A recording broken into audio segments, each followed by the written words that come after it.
Chúng nè, cô là chuẩn gì cô nào thế? Tụi nó cô giờ phong như ban va tụi nhau lôi rõ lên nó.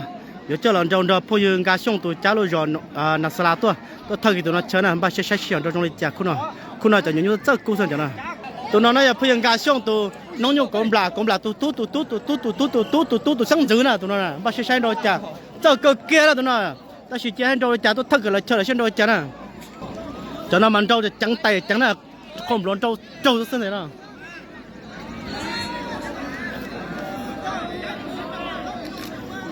Cho nó mình trâu xứ nè, tôi thấy tôi đã trồng tôi đã chuẩn trâu xứ.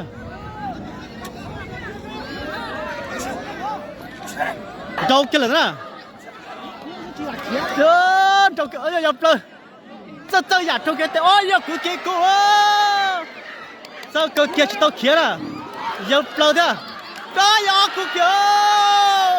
Chỉ dùng gì kia, cô yên ca xong tụi nó cũng là tôi nó cứ kia cũng gì đó. Nhập rồi.